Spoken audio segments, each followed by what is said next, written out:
Yo, Yo, what's good, brother?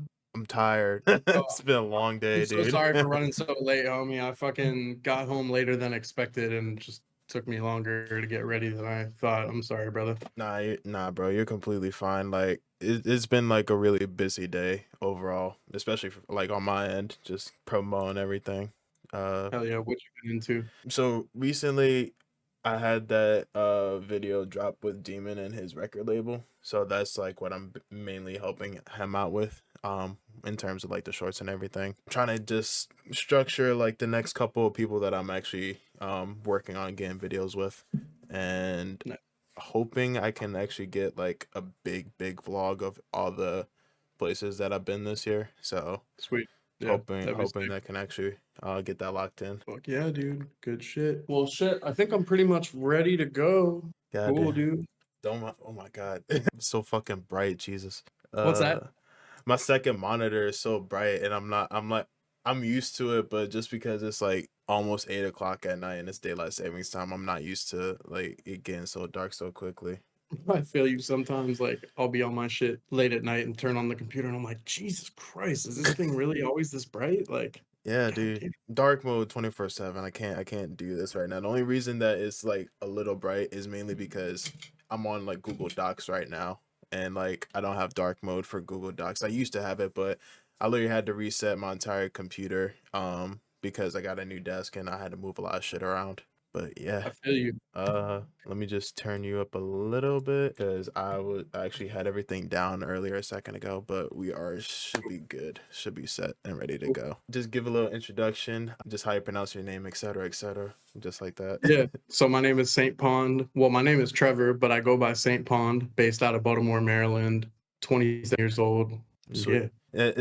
I'm not gonna lie, it's gonna be more like, I mean, we know each other for like how long No, has it yeah. been? Like 2 years. Yeah. So I mean, I think we met I think the first time we met was at the first Ryan Celsius show, with, Funk Around and Find Out. It was with Von Storm back when Ryan Celsius, myself, and Bad Kids Good People. I don't think I'm leaving anybody out. I have a terrible memory, bro, so excuse me if I'm forgetting anybody. But yeah, and that was like a huge awesome thing for me, and meeting you and meeting all those guys. I think that was like definitely the first time that I kind of met all those guys and everything. And so that was in July of last year. So I guess it's been like a little over a year and a half. Yes, sir. I think it's kind of crazy. Like, dude, honestly, this is gonna be my like more relaxed because obviously we've definitely talked and we've definitely traveled up and down the East Coast, like to that Rhode Island show and everything, etc. So we know each other like a lot better than like whoever's gonna watch this video. I just want to reminisce like just a little bit, like the show that's happening in Richmond. If a lot of people don't know, a similar thing happened in January where it was Shrimpnose and Ryan on the same card. So how did you prepare, or how are you gonna prepare for this show versus the show that you did with Chris or Bad Kids when you did the back to back? Yeah, I think I've evolved a lot as an artist since then, and especially since like my first shows. I'm stoked now to hopefully be able to play, a higher portion of original music. I've always kind of struggled with the idea of, I want to play a lot of original music in my set, but I feel that it's more important to give priority towards putting a good set together, making sure the mixes are good, making sure the flow of the energy is good. And I like playing other people's shit too, and I like playing like, my favorite joints from the genre, like I love pulling up, old classics that, mean a lot to me, and playing those out for people who a lot of times might have never heard them, or if they're a big fan of the genre, they're like, oh shit, it's kind of a deep cut. But balancing that with also wanting to, give like a unique experience and like play my shit of my own flavor. So yeah, so this time I'd say the biggest difference, I've kind of started prepping and I just have a lot more music to draw from. I've been making a lot more music, and I've also been kind of making music for the past year or so with like DJing and shows in mind, so trying to think of Mhm. like how to make more music that will mix well together, that's like in the same kind of tempo and like compatible keys and stuff like that. Yeah, I would say the the thing that I got from like hanging out with you guys constantly is specifically with like you Win or Imperium, basically like you guys sort of cater your sets towards like how you actually mix your tracks, like if you're in Ableton or FL Studio. And I think what I learned within like the last 3 or 4 months of me like performing sets is now I have to pay closer attention to like my mix downs, especially when it comes to like my master overall in FL Studio. So it's Yeah. different. It's really different now. Yeah, it's like you don't really realize all those things that kind of go into crafting a set when you're just producing. But when you go to put a set together, yeah, it's like, you become aware of things like drastic changes in loudness between tracks, or, changes in quality, like, the quality of your files, but also the quality of your mix downs. There's some tracks you might only have like an old ripped MP3, you might not be able to get a wave, so you might not really want to play that because it's not going to sound too good coming after, especially a bunch of like high quality files. And then, if a song is like, might be a great song, like but the mix down might be like way more dynamic than the other stuff, and then you play that and there's kind of this big like drop in energy. And even if you turn the faders up, like it doesn't fully compensate, because your peak volume is going to be louder. Even if if you turn the fader up, it's just a difference in loudness. So you kind of, yeah, it makes track selection a little bit harder for sure. Yeah, and I definitely, it's crazy like how much I've learned, just like seeing you guys from like different states, just like how you guys maneuver your sets. And I definitely know like I was going through like most of the videos like when we were traveling from DC to Rhode Island, and just seeing you like in the hotel room like put your entire set together. Like I think the first day, like when you actually in the airport, What not to do. all the way up until like five Yeah, minutes before your set, when you were actually just running into the actual venue, and I was like, "There's no fucking way that it took him that yeah, long to craft a set." And I've told people this multiple times, like that Rhode Island show, that was my favorite one. That was my favorite one. yeah, that And was a really fun one, and and that was fun getting to go up there with you, dude. Like, yeah, getting to travel with you and shit, that was super fun. yeah. That whole trip was fun.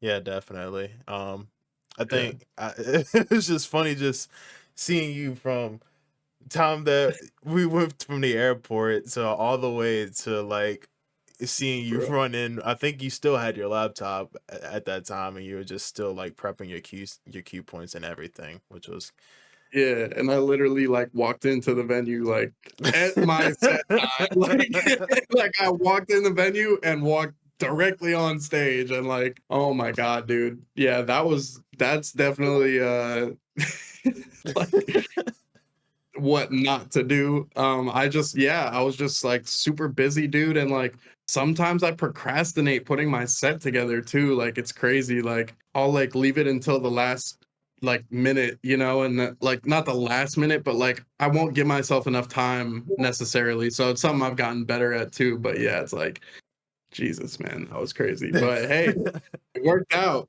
It yeah. worked out, and it was a good set, and made things interesting, make things a little exciting. Yeah, yeah, I was gonna say another thing is I hear this a lot in your song specifically, that you and I hear this in a lot of people, especially if they have like a long tape, but with your singles or your solo tracks, usually I hear sort of like a story happening. And I always tell people, if you ever see like one of your sets, it's sort of like you're saying a story, or like you're sharing a story. And that's basically that's what gravitates towards me saying like that was my favorite set, Mm. because you're telling a story. But how do you think when people gravitate towards like funk, do you think it's because it's some story being told, or is this a bigger picture when it comes to listening to a certain track? Yeah. No, thank you, man. Like that means a lot to hear because that's definitely my goal when I put tracks together. Every track for me is kind of like a snapshot of, a feeling or a time in my life. I mean, it usually relates to something I'm going through, or it's just a snapshot of a feeling, or and each one I try to have a story, whether it's, and it's not always like what you would think of as a story, right? But it's like it could be, you know, if it's a like turnt track, you know, like it's like, you know, certain tracks I've written that sound like they're just kind of odes to getting fucked up or whatever, right? Like they're actually, you know, about addiction, like most of them, you know, Yeah. and they're actually like you know, things that I've written while I've been going through shit or going through times. And I think that's probably, I don't know, because I haven't really had the conversation with any like other artists specifically about this, but that's something that I think about when I like, you know, hear funk tracks in general, that,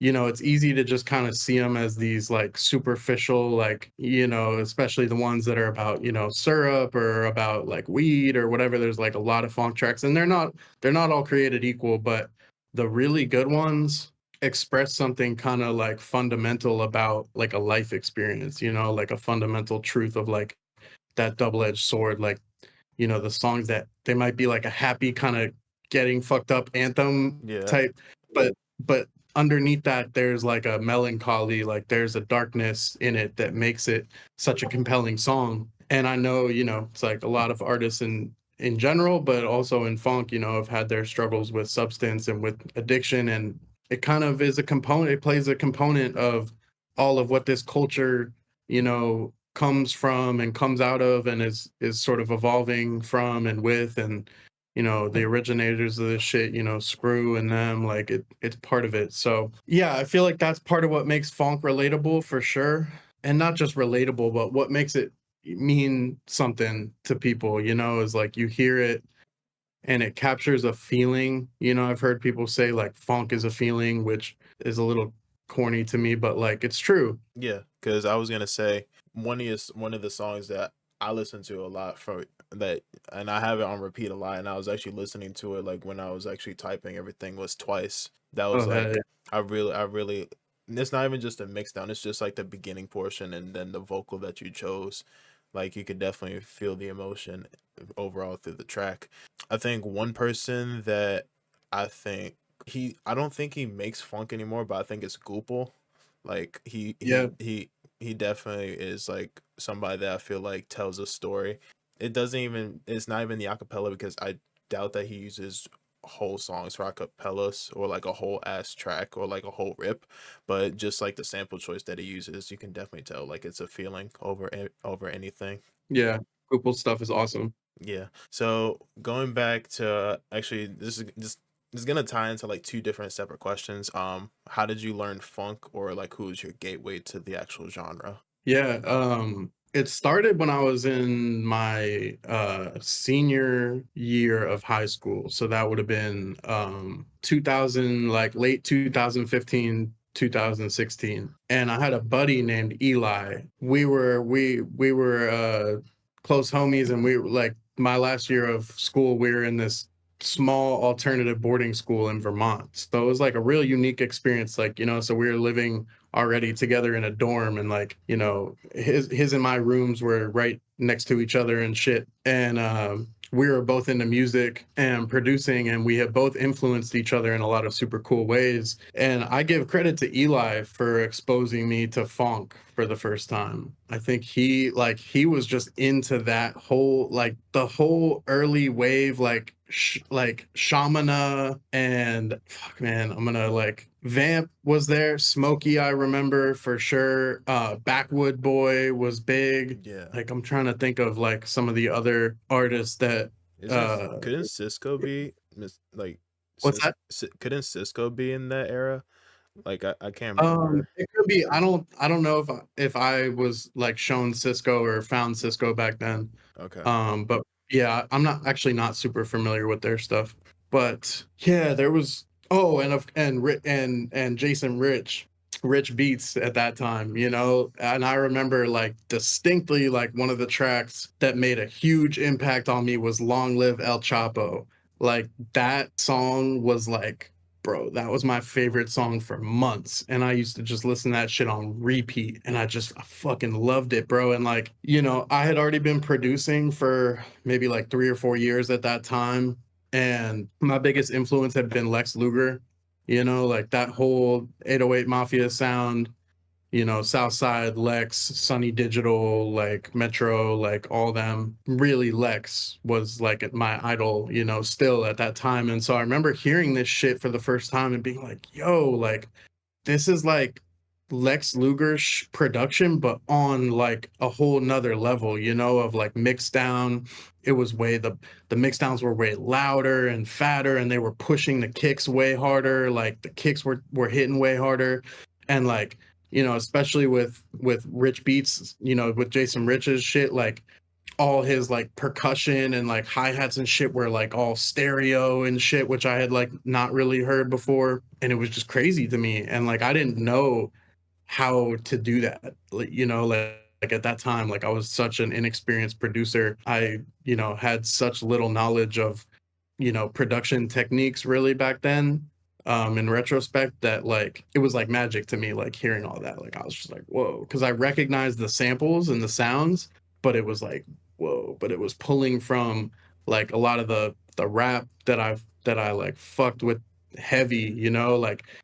And so hearing these acapellas of like, you know, this like Rubber Band Business, you know, both those mixtapes were like huge for me, like in high school. Like I fucking loved that shit. Like Juicy's whole like solo career and Waka and Gucci and like that whole shit, you know, I was like both hearing like the sounds and the production and then hearing like the acapellas too. It was just like, holy shit, like what is this? Like this is fucking sick, you know? Yeah, I was gonna say the next step that I think, and I know Sudier definitely has been a big gateway to it. Specifically, is getting rappers on it, getting actual rappers with tapes, especially with Wi-Fi God, and I think is it Lil Zel? I think it's Lil Zelly. I think Lil Zelly. Yep. But I Yep. think I know for a fact that that's something that a lot of people are leaning towards. It's taking a lot more time because he just released I think 4 different tapes with both of them combined. And I think the next step for just producers collaborating should be specifically with rappers, because a lot of people talk about it, but I think the only person that I know right now that's doing it well would have to be Demon with like his label, and also Blackbound that just dropped something with I think a female rapper. I can't remember her name off the top of my head, but Yeah, yeah. man. I love those Sudier tapes with Wi-Fi God so much, man. Like I fucking crashed my car listening to one of those. I think it was the What? first. Yeah, bro. Shit. I Oh got in a really shit. bad car accident. I totaled my car in what was it, 2022, I want to say. And that's what I was listening to. I'll just leave it at that. That's the topic we could talk about like when we see each other Friday, bro.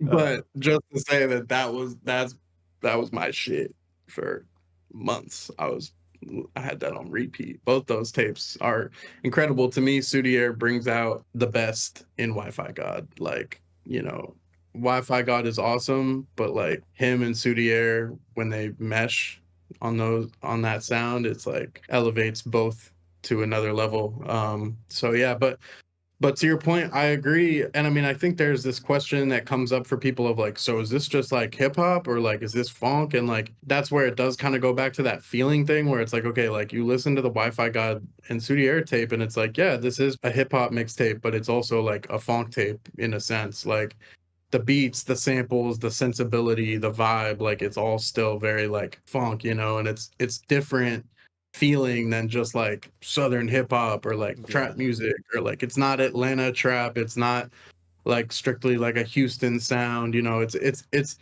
like its own thing and I definitely see that as like the future. I feel like we've already seen and heard rappers like gravitating more towards well and you have like Jason Rich too, producing for why am I blanking on his name, bro? Big rapper dude. I know he definitely collabed with 3 6 Mafia before. That was like a big thing. I don't know which track specifically it was, but Damn, I didn't even I missed that one. Shit. he got credit for it. Like I saw it I think somewhere, but Sick. I might be wrong, but that's like a big that's I feel like it's a big goal for a lot of producers to like, collaborate with them, especially in this community. But I think I found Jason Riss through Young Gravy. That was like the rapper Young Gravy. That's that I got introduced to. yeah, yeah. But He's yeah, like, as far as I understand, one of his, like go-to producers, which is cool. And so, but anyway, just that like even outside of like rappers working with known funk producers, I feel like we've heard like the influence on the sound in the mainstream. And so yeah, I just think it's a cool way to, I think a lot of rappers rock with the sound, and it's a dope I think like platform for, funk and funk producers to kind of get some more exposure, some bigger opportunities. yeah, man.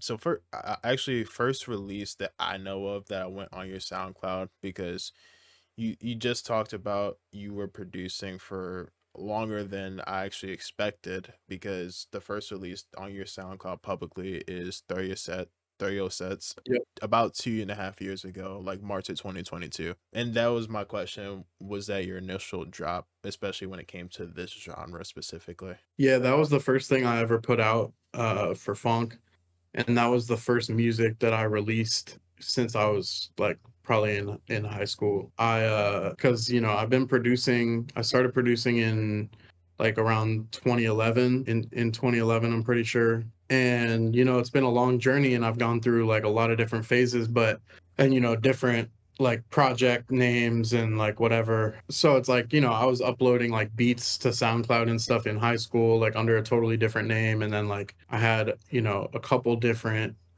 like projects that I, started and sort of like discontinued, mostly just because I wasn't happy with like where the quality of my work was. Comparison is a tricky one. It's a double-edged sword, but for me, I would put my stuff up against the artist that inspired me, and I just felt that it wasn't where it needed to be. It wasn't where I wanted it to be. And my goal has always been to make shit that impresses me. Like I want to make music that makes me like happy and makes me go like, yeah, this is sick, like and I just wasn't achieving that yet. So I was just producing for myself for a lot of years, like for like the better part of like 10 years, I want to say, just trying to hone my skills and get my craft to where I wanted it before I put stuff out. And so, not to say that it's, perfect now. I'm never like content, and I look back on my old stuff and I'm super critical, and even my current stuff, everything, pretty hard on myself, and I'm always trying to get better. And I'm not where I want to be. But yeah, it took that long for me to really kind of find my identity and get to a place where I, you know, at least 51% believed in my music enough to like put it out there. Yeah, sweet. I was gonna say I don't even think I've said this publicly, but I say this to a lot of people. It's not the quote comparison is a thief of joy. It's sort of like my own spin off of that is like I want to be better than myself yesterday. So I don't I the one thing I know for a fact, and obviously a lot of people can say that music saved their life in general. But I think comparing your past self to your present and future self should be like number one competition because a lot of people like I said, the cliche comparison is a thief of joy. Like that's true because a lot of people compare themselves and they don't put that work out. But just from seeing you grow, and obviously you've seen me grow when it came to like the videos, and you've heard my stuff before, and like just overall improving yourself, you can definitely hear the difference versus like what we've known each other for like a year and a half, maybe 2 years at this point. You've definitely seen both of us have definitely seen the growth. That's like No, something I would definitely share.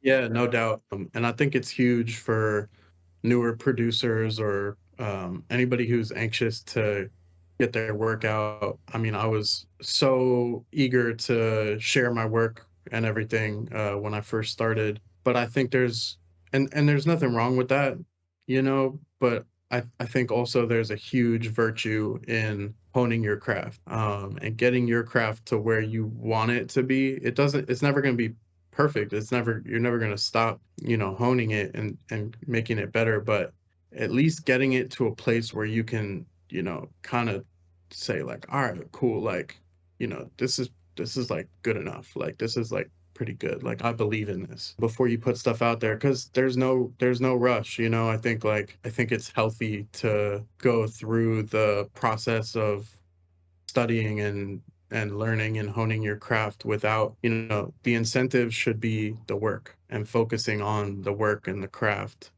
before, you know, anything else. And ultimately that should always remain, you know, the primary goal, you know, before putting anything out or anything like that. This probably will most likely be the next video after the Devil Records video. So the names are total opposites. Your name is Saint and they are Devil Records. So I just want to talk, and they shared the entire origin story, and I want to know like the origin story of why you specifically chose Saint Pawn, because obviously I know your name like more. I say it more than I say your alias, or like I'll recommend you like in case like somebody wants to get you on like a lineup or anything. But what's the origin of Saint Pond? Oh, thank you, dude. I appreciate it. The origin is really I was in search of a name and more than just a name, an identity. You know, to me it like means a lot. Like a name was always something that I like. It had to like feel right and it had to like mean something to me, you know, to start. When I was producing for all that time, I didn't really have an identity. I was just producing, you know, and then when it came time, like, okay, I want to start like, you know, putting music out and like start a project that's, you know, public facing. I need an identity to kind of, you know, bring that all together, bring together with the music and with myself. It's kind of like the intermediary, you know, between like the music and myself. So the real simple story of how it happened was I was driving down the street in Baltimore and I passed a church in my car, and off to my right I saw, in my mind, I read like, you know, the church like sign that they'll have like out front. And in my mind, I just out of the corner of my eye read it as Saint Pond. It just immediately like stuck with me. Like I was like, Saint Pond, like that's tight. Like I like I like how that sounds, you know, and it just I don't know, it had this like there was just kind of a feeling that came with it, popped into my head. And so, you know, because there's a St. Paul Street in Baltimore, and people have, when I've told this story to people, they're like, oh, like you were probably going down St. Paul, but nah, like you can drive down St. Paul and it wasn't on St. Paul. There's no church that was the one. So, and I believe I was a few streets over, somewhere in the neighborhood, a few streets over going down, and when I was driving, and I still haven't like retraced my steps to like see like, because I mean I doubt it actually said St. Paul, but to me it doesn't matter, you know, like my brain registered St. Pond and it just kind of stuck with me, and had been, you know, it was on my mind of like thinking for a name and stuff, and after kind of sitting with it for a while, I was like, yeah, that's it. I think it's, bro, that's actually crazy that it's simplistic, and but it's also deep. That's like there's a lot of what I hear from a lot of people. It's similar to like everybody that I talk to. But I think it's funny that it happened specifically when you were actually in Baltimore. And like going to talk about that, in terms of East Coast, there's probably less than a dozen artists that are actually from the East Coast that are, I would say, local.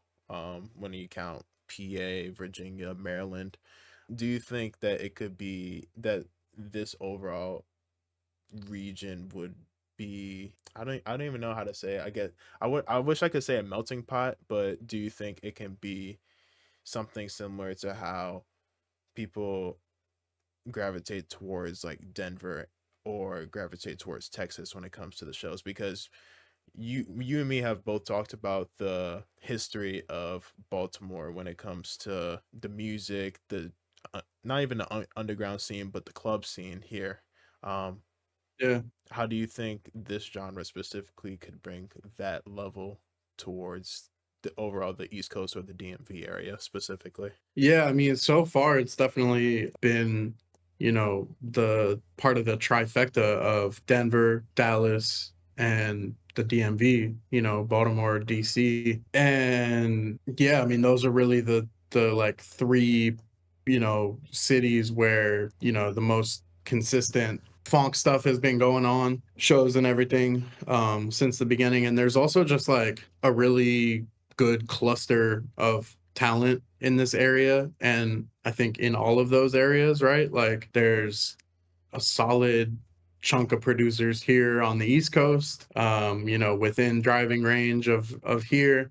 Then there's a solid chunk in Denver, and there's a solid chunk over in Texas. So I definitely think, you know, I hope that we can keep holding it down here, you know, in this region, because yeah, I think it's got a lot of potential for sure, and people seem to rock with it, you know. I know it's sort of like it's sort of the comparison that I hear when it comes to people over in Europe versus over in America, and how it's such a vastly different scene or a different setting when it comes to both the crowd, how you work the crowd, and the overall vibe, and I guess you could say aesthetic. What's something that you, I would say, wish could improve on the actual shows over in America? Yeah, I mean, I haven't played over in Europe, but I've seen footage, and one of the things I definitely notice comparing is like the Europeans get buck. Like they are jumping up and down and chanting, and like there's a crazy energy over there, bro. And you know, I think like some of it is just like cultural. Like here at a funk show, it's a lot more just like people are like vibing and like nodding their head real hard, and like, you know, sometimes people are dancing, you know, they'll, you know, bust out the hula hoop or whatever.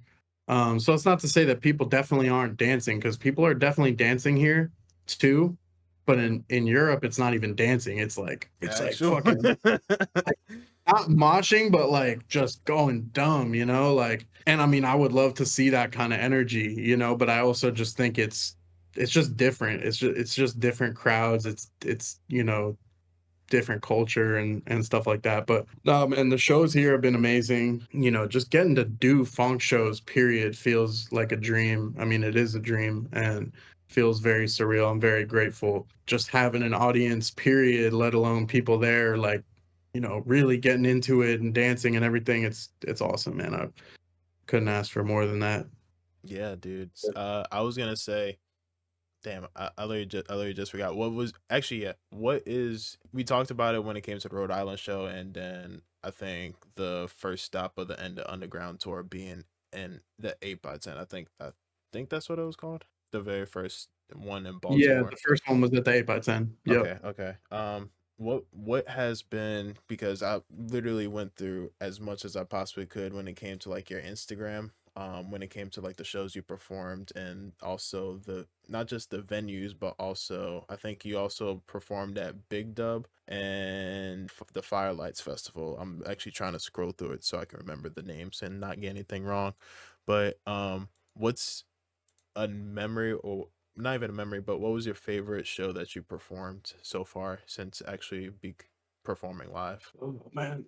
That's a hard one. Yeah. That's a hard one. I have a lot of different favorites for different reasons, and I think all of them have been special for different reasons. I mean, shit. Top three. I'm gonna have to go top three because I can't pick one favorite. But I would have to say like the first show at the 8x10 with Ryan and Vaughn and Back When and Bad Kids was really special. Getting to go out to Texas. I'm sorry, give me one sec. My bad.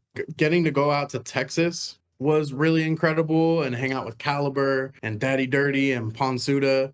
You know, Ponsuda is like one of my huge inspirations. Been listening to him for a long ass time. So getting to like go out there, meet all them, make music together, hang out, you know, like that meant a ton and was super special. And then, yeah, some of these festivals I've gotten to play. I mean, Big Dub was amazing, and Firelights was really dope. Firelights was like one of the first times that I kind of debuted like the electronic, you know, bass music side of my project a little more. So I played like a funk set, and then at the end, like the last like 15 minutes, I played like a bunch of my unreleased bass music shit, and the response I got was really cool. It was really humbling to like get a really cool, response, and to play stuff, to be able to play both genres to the crowd and get such a positive reaction was like super special to me too. Yeah, sweet. Uh, you just talked about having bass music, right? That's how that I don't want to get it wrong, like specifically, but I'm guessing I'm gonna just say multiple genres just to play it safe. So Yeah. Nah, yeah, that's the umbrella term that I like to use just to kind of refer to all the, more electronic bass driven shit. Cause yeah, there's a million genres and you can argue, till the cows come home about what all the genres are and mean and shit, and people do. But I still yeah, remember after and you the last show with Everest when he came here, us that entire night talking about different shit, and I forgot his name. Was it Nick or Nick's place, or I forgot whose place we actually stayed at like that entire night. It was you, me, Imperium. I think Chris was there. I can't remember who else was there. I think it was Sauce. I'm kind of blinking. There was somebody else, but I can't remember. But I remember that entire night we were just talking, and then next thing I know it was like 6 in the morning, and I was just like, what the fuck? We were just in this living room for like 7 hours just talking the whole time. yeah, That was a core memory for me because I was like, there's no way I literally just stayed up listening to the shit the entire night. bro, yeah, man. Like the music nerd conversation goes crazy. Dude, it was actually awesome. But going back to experimenting with different genres, what's something that you've seen in other genres that you pulled inspiration from and used for your tracks in the past few years, especially the ones that you've released to the public? I pull inspiration from a lot of different places. A lot of stuff I pull from tracks that have meant something to me over the years, and tracks that things I've grown up being exposed to, or tracks like, Twice is a good example of that. Like, that's a kind of a crazy story with how that came to be, because one of my closest friends that I've had since high school, he sampled that track in a really special project that he made probably back in 2016 or 2015. One of my favorite pieces of art, period, from anybody. Shout out Closure. It's my boy. He goes by Closure. He sampled that song that I sampled in Twice, the Little Dragon song, in that. And that was like I said, a very emotionally impactful, significant song that I loved and listened to for years and years, right? And then it wasn't until like years later, I used to get the sample, like the way he sampled it, I used to get that shit stuck in my head. And it wasn't until years later that I just kind of stumbled upon the song that was sampling. And I was like, oh shit. Like, I'm pretty sure that was definitely in high school. I was still, because I remember, like, I remember the scene in my head. So yeah, so then that's like a track that I've like loved and has meant a lot to me since then, and then it was like one of these days in the past, year or whatever, like I just was like, oh shit, like it would be cool to flip that, it was like an idea that I had maybe kind of had floating around. So anyway, so there's stuff like that, and there's like a lot of songs like that, like I've sampled, this one's unreleased, but like sampling like Cheap Trick, or like sampling like the Cocteau Twins, or like a lot of shit that, might fall out of the typical like realm of like what people like to sample and shit in funk. Sweet. So this is gonna be. I kind of went through most of the questions and definitely, obviously, went off topic multiple times because I couldn't get as much because we're homies and we chat shit all the time, especially like when we're in person. So this is a lot easier than like the people that I usually like bring on here. Sort of like I got prepared more, but this is sort of it's definitely more relaxing this go around. I'm glad, bro. Far from what I can say right now. But I'm actually really excited for Friday because I think if I if I'm not wrong, I think on the poster it has open decks, and I think if I can actually get a slot, you'll probably be able to see me actually like DJ for the first time. I've never been on CDJs Hell yeah. before, but We're I'll actually do not going to whatever. be on CDJs for that one. We're going to be on, I believe we're going to be on XDJs, which are more similar to what I have here, which you've been over here and played on these. So it not exactly these, but it's similar, and it's, you know, so if anything, hopefully you should be more kind of familiar or comfortable on what we're going to have for that show than CDJs. But dude, that's awesome. Yeah, I can't wait. I super hope I do get to see your set. That'd Yeah, be fun. like And yeah, I'm stoked about that show too. For those who don't know what we're talking about, I'm playing Shrimpnose, Ryan Celsius. Let me double check so I don't get the name wrong. Yeah, and Subwork in Richmond, Virginia on November 22nd. It's a free show. So I think this video will probably be out before then. So if you're in the area, fucking pull up. It's gonna be a good ass time. And you might get to catch one of Danny's, what is it? Would be your like second or third yeah, set. probably second or third. That would be sick, dude. Yeah. I Fuck definitely know, like, I get inspiration from a lot of you guys. In terms of it's relaxing. It's relaxing like watching you guys like prepare your sets, especially like you and Win in the same room. I think when we were actually in Rhode Island, and just basically just watching you guys just talk, either not even talk the entire time, but sort of like lock in like what you're performing, what you're gonna do, how long the actual set is. I think from that and like watching his streams and everything, I've told him multiple times, but like he's like one of the gateways or one of the reasons, and he fucking knows it too. Like to me, actually like getting my ass and actually buying my actual controller and performing. So hell yeah. Shout out to Win. yeah, so like I'm gonna say it to him multiple times. I don't give a fuck. I don't care. Like he'll be like, dude, I'm not the reason. It's like no, no, he definitely is like one of the number one reasons why I actually am now DJing my own music. Like Yeah, it's a crazy thing that it all happened within like the span of like less than a year. that's awesome. Yeah, I'm super glad to see you getting into that, dude. Super look forward to seeing you on more lineups and seeing my first Danny T set. Yeah, dude. I think the next goal next year for me is to perform in either in Baltimore, or like I want to perform like with the Infinite guys. Like that's because they've hosted That'd me be sick. multiple times. I've seen all of their sets, especially during Holy Mob, and then when Freddie came in to came to the US for the first time. But just seeing how they work and seeing that everything's pretty cohesive every time that they do anything when it came to the AV audio and everything. And they've been nothing but nice. Nothing Dude, but great host. yeah.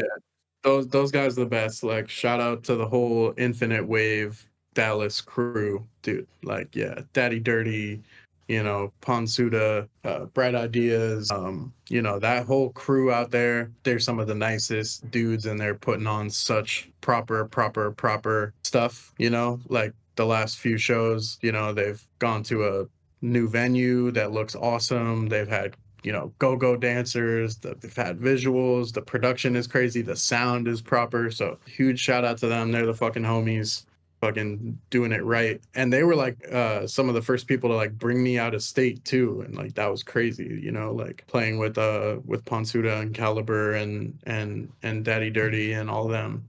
Yeah, that shit was fucking sick. So shout out to them. Yeah, and if they see this, I'm definitely down to come to Texas next year. Minus Yeah, the heat. if you need it, Minus the heat. Danny, Danny.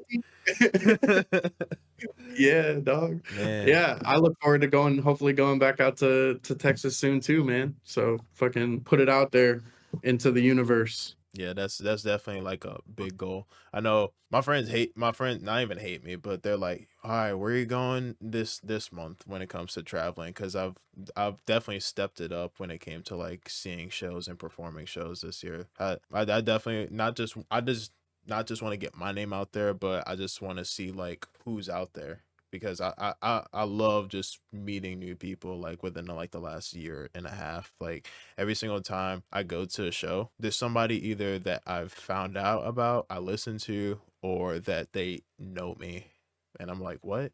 That's crazy. I thought this was a niche genre. It's eye Dude, well, opening. that's what I love so much about you, bro, is like you're willing to travel and really like make sacrifices and go the extra mile for this shit that you love and care about. And that to me is so fucking cool, dude. And like the value that you bring to this community is fucking huge.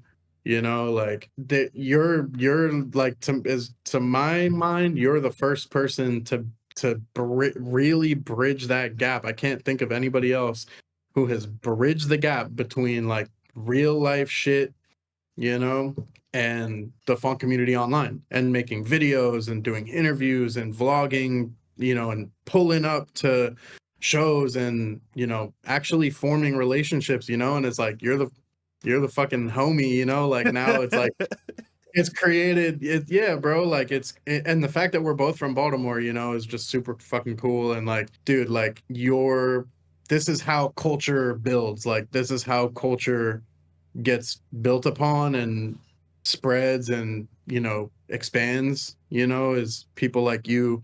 Not only are you a sick producer and a sick artist, which I want to see you push that more, that's a separate, we can have that conversation off camera. But dude, you're also just, you crush it, you know, doing the media side of things and doing the coverage, and that's like something that gets lost. It's like you're documenting, you know, the history and the evolution of this shit that we all love. And so it's fucking cool, dude.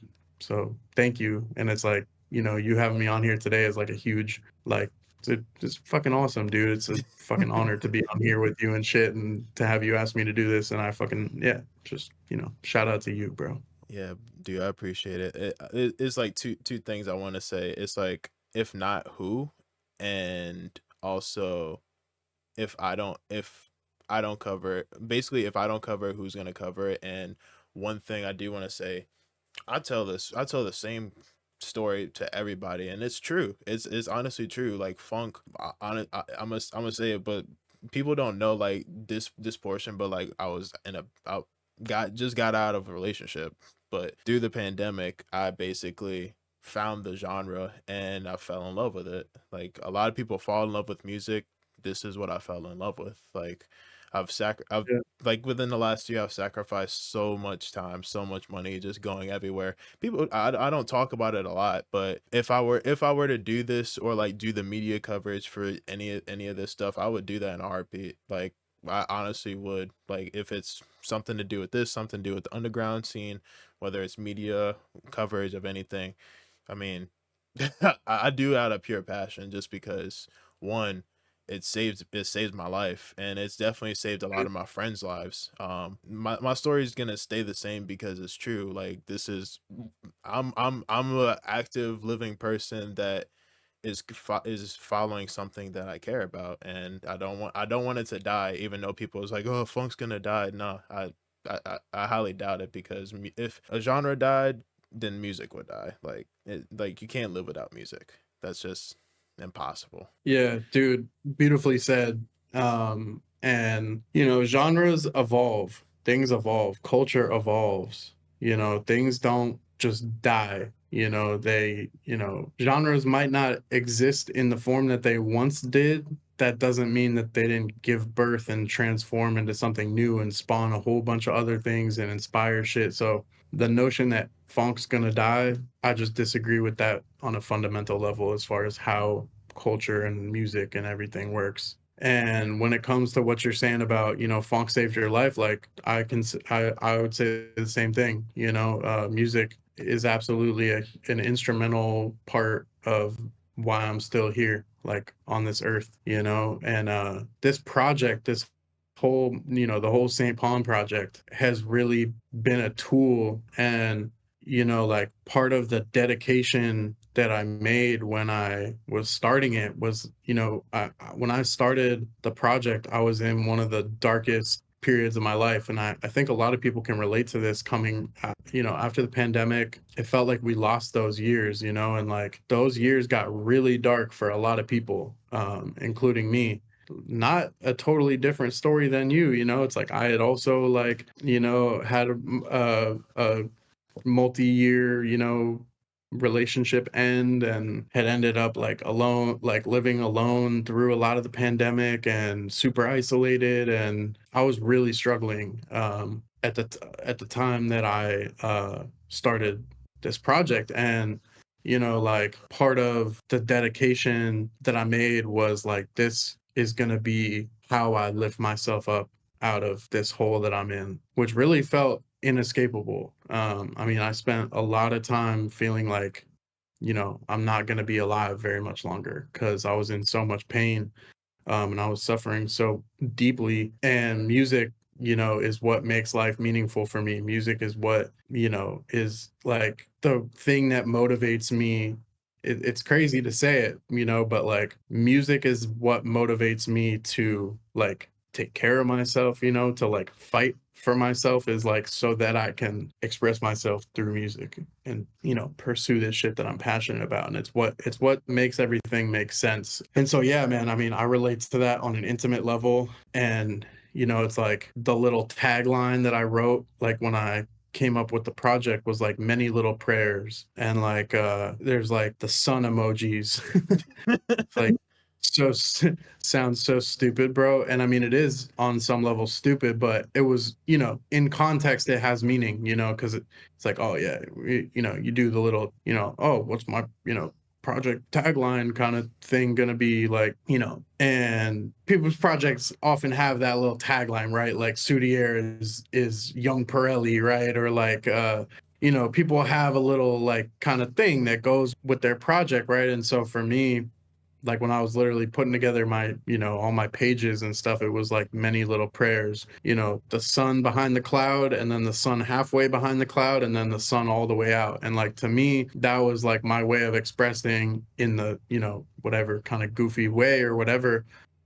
But something that like really meant, was really profound to me, like important to me, which was that like it's like many little prayers, like many little steps at a time, you know, like this is, you know. And I look back on it like I wasn't aware of this at the time, and this, you know, sound like, at the risk of sounding like a little grandiose or whatever, you know, like the whole notion of a saint, you know, of dying and then, you know, ascending to heaven, to this, to another life, you know, metaphorically kind of speaks to this whole notion, right, of like dying in some sense, like experiencing a death of my former life and a lot of the ways that I used to live, and you know, the struggle and all kinds of shit that I was caught up in, and felt like there was no way out of, and you know, kind of coming through that into a new life, and crafting a new life, like, you know, one little prayer at a time, like one little step at a time. And yeah, I never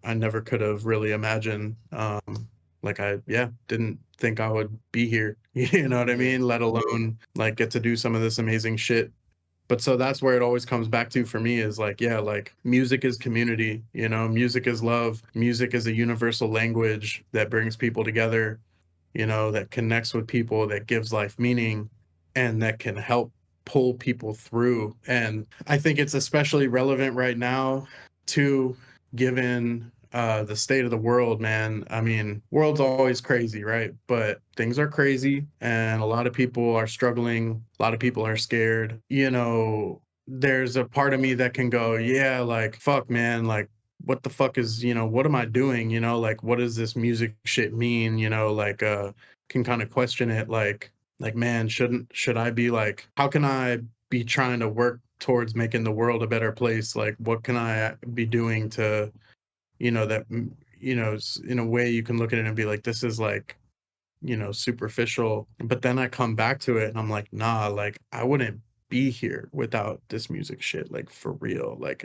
through a lot of different times in my life. And like you were saying, you know, it's like a lot of people say the same thing. The entire community that I've found, all my friends, you know, living in this new place, you know, thousands of miles from where I grew up, like all the good things in my life have come through music. So in that sense, like it's incredibly important, and it has an incredible political element to it, even without being political in the music. Like, it's a political act to be in community and to not let all the bullshit, you know, get to you, and to be helping people, to be helping each other, to be people helping each other get through life and the struggles that come along with it, you know. So anyway, ramble over, but yeah. I just thought of a quote, like life's a journey. That's like the last few sentences that you said too.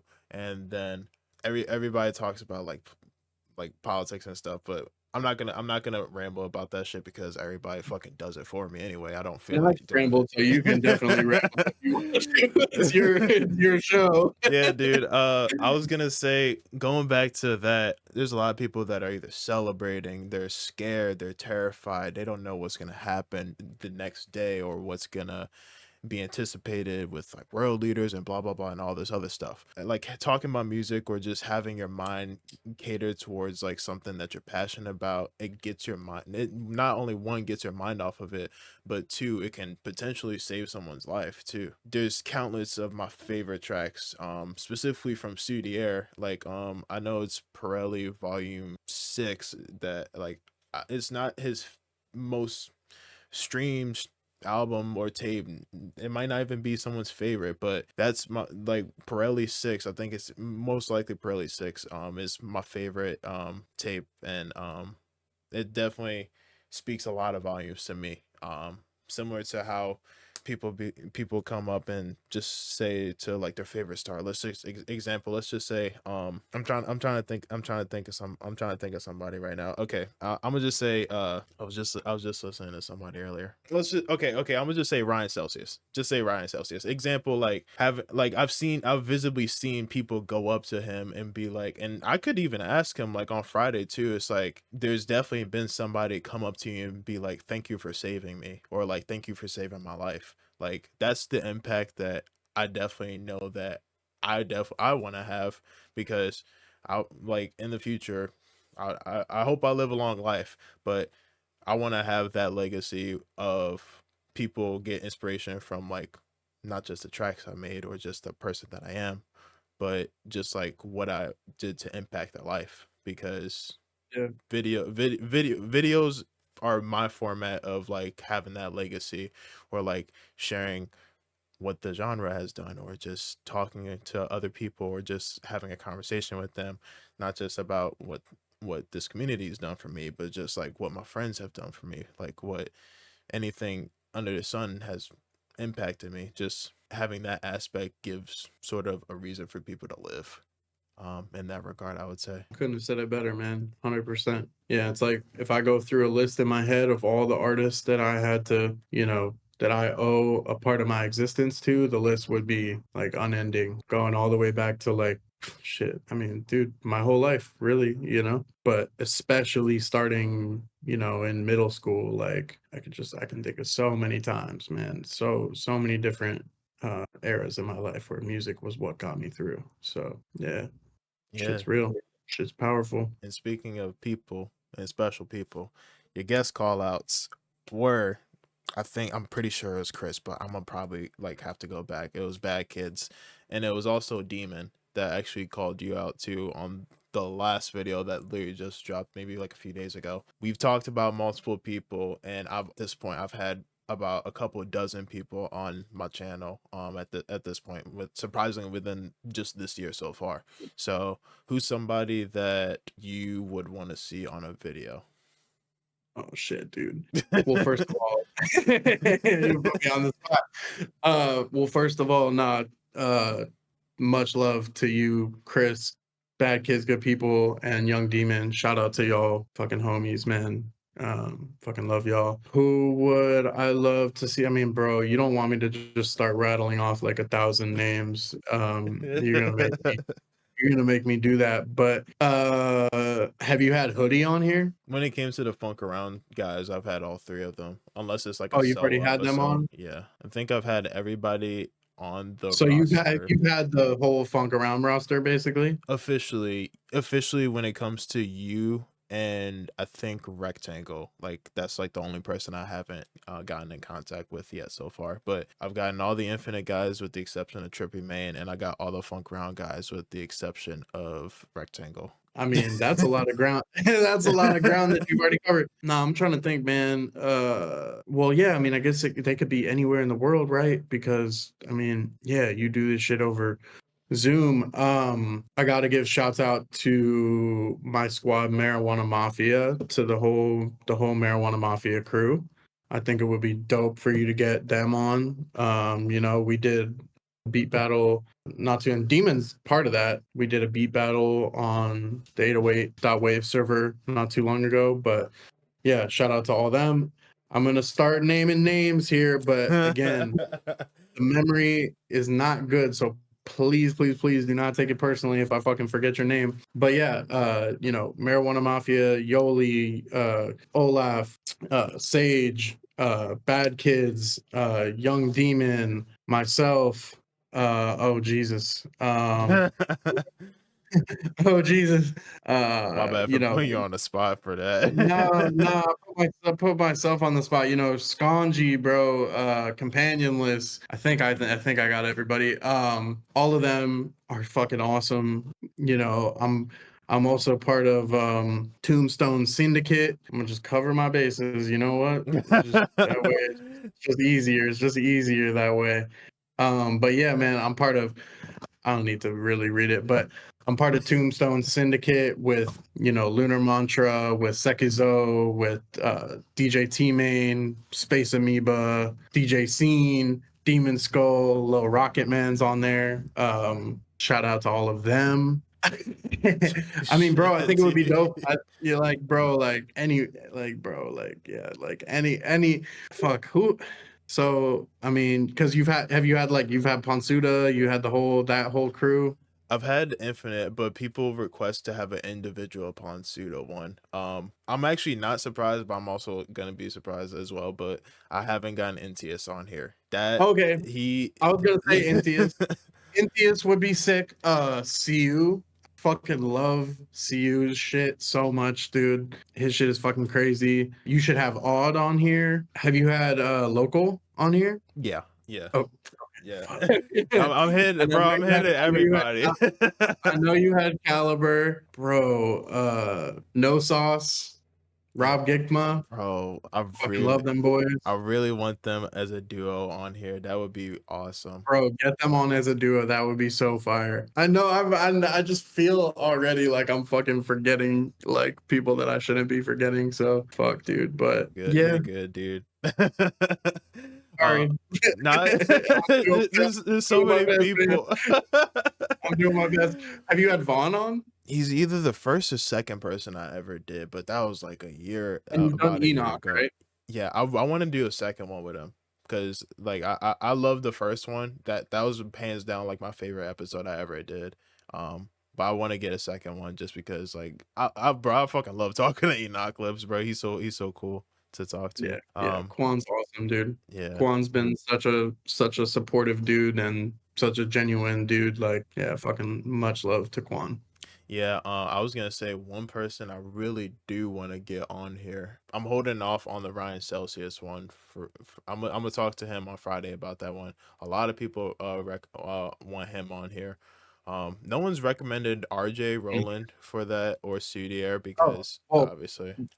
I mean, bro, yeah. I mean, if we're accessing the upper echelons, then obviously, all of the fucking y'all already know, RJ, Sudier, all the goats, Smokey, fucking. There's a whole bunch of them. I would, all the OG. I mean, have you had Backwan on here? I haven't had I say it's like insider information, but it's not at this point. I've said it so many times, but Lil Problem said that he would like be like bow down to me or something. I don't remember what specifically he said, but he said if I got Loud Oh, Lord, then dude, that Loud would Lord be is like such a fucking crazy. legend. Yeah, that would be insane. Jason Rich would be insane. 666 would be insane. Asari, Caspian Rose, fucking Barry Main. But who, like, Yeah, bro. Oh, Blue Bear would be crazy. Yeah. Oh my gosh. Dude, I forgot to even contact him, but I've tagged him in like the 808 playlist before. I think before. I can't. That name didn't even stumble on my head just because I have so many other names to actually get to. Yeah. But it was loud. It was Loud Lord and Cloudbug. Those are the two names. Those are the Yeah. only two names that I know that if I locked in with them, then oh my gosh, people would actually fucking swarm just to watch that video. It'd be like, where have you been? Yeah. Bro, for real. I feel like there's a lot of other names that I should be able to remember that would be the same way, where it's like people that have played such a, you know, important role in funk and have produced so much amazing music, but that just aren't like, you know, like part of the like big five or whatever, like, but like are should, you know, deserve just as much fucking credibility and recognition and everything like that. But Yeah. yeah. I do want to get like either like not Krayshawn, but I want to get either Juplux. Sean is crazy. Krayshawn? You said Krayshawn? Not Oh, no, you're not saying like Krayshawn, not crazy Krayshawn, on like not from Krayshawn. Berkeley, No, bro. no, no, Get no. Lil B, interview Lil B, please. That's way too, that's out of my pay rate right there, bro. Like but I Oh, want come on, man.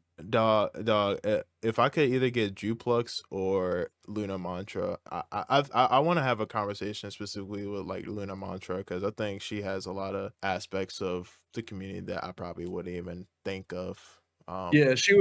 would be dope to sit down. She would be somebody dope to sit down with for sure. All right, I'm thinking of I'm gonna list off some other dope names. Cushface would be crazy. Tony, like of Purple Posse, Dog.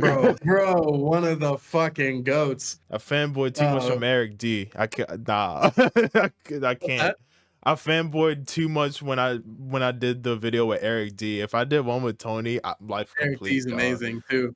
Like life Nah, I complete. know. I mean, dude, Tony is like so incredible, bro. Like, Shamana, bro. If you could fucking get like, I'm gonna just fuck it, everybody. Oh man, I think I already said Caspian Rose, 127. Fucking love 127. Like all the Holy Mob. Have you done like? I know you did Vaughn, but you should try to do a Holy Mob episode. Oh, you want? I'm gonna pause. I'm gonna pause this entire portion. I'm gonna censor this right now. So on Texas, there's a video coming out for that show. I still haven't gotten Oh hell I yeah, haven't hell yeah. I haven't gotten the check mark or the go to for like the Infinite guys. I have it completely edited. All they have to tell me is just like when to upload it live. Like I have it with Vaughn, Ponsuda, Shelter, and Enzius. Yeah.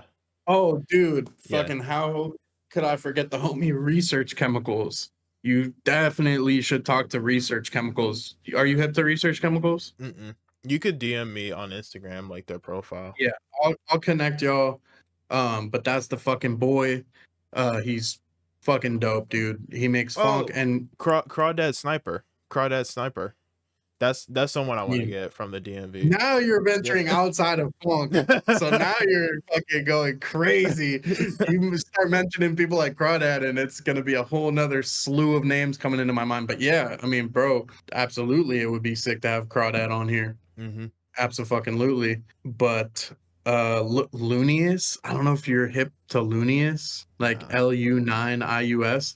Bro, I don't know how much he posts funk still, but he definitely is still active posting some of the craziest beats and like he made some of my favorite funk stuff ever like years ago. I think he's French.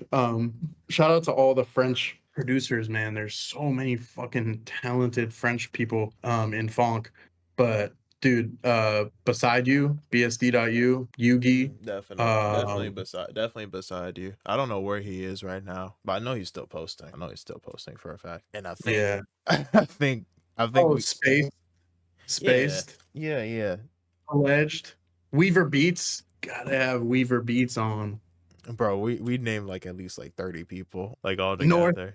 North Posse, Gucci Garrett, Skank Main, NXXXXXXXS. Bro, Dog. we could just keep going.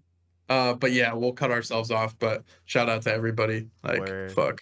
we are about to reach a close to an hour and a half. Obviously, the videos aren't gonna be completely long, like an hour fucking half, but um last portion is guest questions. So any questions that you have for me? I don't know, man. That's a good question. Um, well, yeah. I mean, I guess I'm curious what your perspective on everything is, and where would you like to see the live scene in particular go, in funk? That's kind of an open-ended question, but Yeah. I mean, I've basically have connected or like networked with literally anyone and everyone. Either they've shook my hand or I've dapped them up or I've shook their hand and dapped them up. I do want to say like a difference between like 2023, specifically me, or like have an example of that 2023 versus 2024 Danny. Just putting that out there is like I've met and opened up to more of what's the word I would say. I've been more open minded when it came to like meeting people because there's a lot. I've talked to plenty of people that were extremely nervous to come to their first ever show or like go out of state to their first ever concert or DJ for the first time ever. And I can say wholeheartedly that I'm a walking example of a small phrase that I'm probably going to create off the top of my head right now is like anything is possible if you just start. And any idea that someone got when it came to a label, creating a project or starting a song in FL or Ableton, it all started with an idea and you manifest what you are either around or what you say or what you believe in. And everything starts with an idea or just write it down and then you can talk that into reality because I never expected myself to literally at this point I feel like I met him a half a dozen times. I never expected to meet Ryan Celsius so many goddamn times within a matter of a year, and that's someone that I've looked up to and I've listened to his mixes. I've watched his videos. I legit haven't never saw what he actually looked like until like a year or two ago. yeah, And I think most of us that was the case. yeah, and just seeing the guy and just him knowing who I am or knowing who all these people are and just putting so many people on to his channel, it's amazing. And I have nothing else to say upon that. Like the only thing I want to have an improvement on is that not having it die. Sort of like what we said earlier. Let's keeping it rolling, evolving, incorporating different elements or different aspects of the genre, giving it a breath of fresh air every once in a while because a lot of people get stuck in their ways. And I think slow movement is better than no movement. I've heard a lot of people say that multiple times, but just keeping that engine going when it can, I sound like a goddamn dad at this point, but when it comes to just keeping the ball rolling when it comes to like something that you want to see go for years. Is something that I think people could do in the live scene. Just keeping it going, bringing out more ideas, etc., etc. In so many Yeah, words. yeah, no, 100%. What is something that you think funk needs? Like, if you could have like one wish for something that, be more of something or something new, a new element to sort of the genre or the community, what would you say? There are more rappers, and we already talked about there being more rappers and incorporating that. Producers, this happened in the 808 server today specifically when it came to like the listening party. There was a lot more variation when it came to how people mixed. All the mixes are clean, but incorporating different genres is something that I believe that can happen. I mean, people mess with garage or like drum and bass, but I think we can get more of that incorporation rather than just having the same copy and paste pattern because a lot of people sound the same and they don't and like there's been a lot of honk meme fist jokes about everybody sounding the goddamn same. It's like North Posse, Rolling Jones, Barry Main. I can't tell the difference. Just having your own sound could be a big stepping stone, and I think I'm trying to think of how to actually say this, but it's not being open-minded. That's not the word that I want to say, but being open to is probably gonna sound the same, but being open to change, because a lot of, like I said earlier, a lot of people are stuck in their ways for their own reasons, which I can respect that. But if you're holding yourself back and you're holding a whole community back, then that's when I'm like, okay, something needs to change. And I want to see more content creators.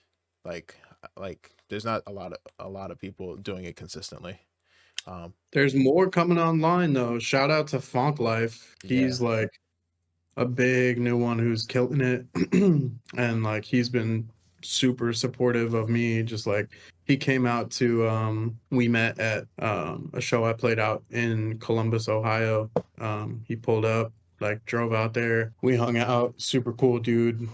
Shout out to you, bro. Like, you know, he's been killing it, and I'm seeing more and more shit come online. Like I saw this account just come online, like like rating different shit, you know. Let me get the name so somebody can clip this real quick. I know Phonklyfe could definitely clip this too. Yeah, It's it's a citrus citrus. It's either citrus sounds or citrus ratings. citrus ratings, I think. Yeah, citrus ratings. Yeah, He just dropped a review like 4 hours ago.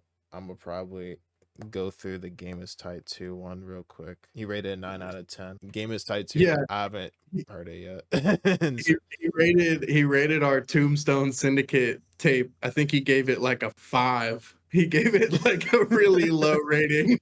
But hey, man, you know, He's not it, biased. it, Not that's biased. how he says that. That's not biased. Oh, okay. I'll take your word for it. But no, I mean, dude, it's valid, you know, like shout out to you, you know, like fucking we need more shit like that. So Dude, I yeah, think clip. the funniest one was the North Posse and DJ T Main by the Sword 2 tape, where he said that if you thought this was just a solo North Posse tape, I don't want to get it wrong. It said you could tell me this tape was produced solely by North Posse and I'd believe you. That was like the very first sentence of it. And I was like, God damn. Don't hurt my feelings like that when it came to that. And then the Immune ATL Zone 666 tape, he gave it a 1.5, which I was like, wow, he genuinely doesn't give a fuck. He's not I mean, biased. I respect it, you know, I look, like anybody who, you know, is down to put time and energy and effort and care into you know, in one way or another, expanding and supporting the culture, whether that's through, you know, ratings or review, like all of this are elements of culture, you know, having critics, having documenters, having just any sort of thing to, you know, keep the culture moving and keep things interesting. And you know, I can't say a bad thing about it, you know, as long as you're trying your best and, you know, trying to, you know, work with integrity and like sharing your real opinions and shit. And like, dude, it's like that's all good in my book. Like Uh, regardless, you could give me like, you know, lowest rating in the world, like you know, I would still say thank you, you know, and I appreciate your opinion. good criticism is always a great thing to improve on. Always a great Yep. thing. It just shows that if you can take the criticism, then you're growing as a person. It's like, I respect that, as long as it's solid criticism, because a lot of people be like, oh, this is trash, but if they go detail by detail, it's like, okay, you're right about that. I could definitely improve on that, and then work on that Yeah. in your future tracks or whatever you're working on. Yeah. So this is the last one. Any shout outs? Anybody want to shout out? Any of your socials you want to shout out? I know you're a part of Misfits Media and you just joined the Funk Around crew this year, if I'm correct. Yep. Okay. Yeah, I joined Funk Around and Find Out earlier this year. So shout out to them. Shout out to obviously Devin, Hoodie Main, Win, Imperium, and Corey, Wasabi Jackson, the force behind Funk Around and Find Out. And shout out to the whole roster. We already said a lot of those names, but yeah, shout out to everybody who's involved with that, man. Fucking love you all. Shout out obviously the Infinite.wav boys once again. Shout out to everybody doing this shit, man. Shout out to Teddy Color over in England.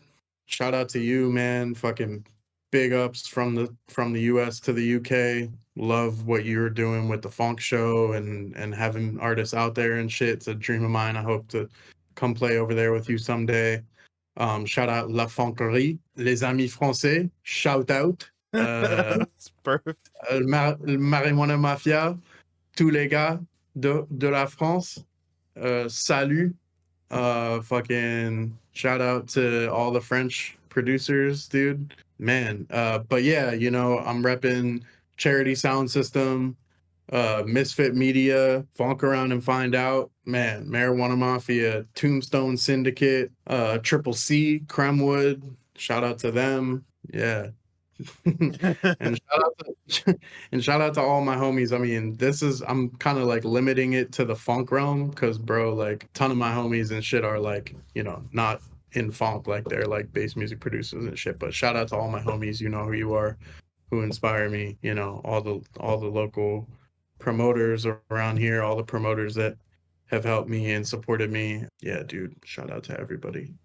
Hell yeah. It takes a village, man. Nobody does anything alone. And I'm very grateful for like the people that I've met, the people who've supported, and for the people that I get to support for real too, because yeah, it's a beautiful network of talented ass people that I'm, you know, blessed to be able to call my friends, you know, get to support their shit and support each other and fucking do this shit together. So yeah.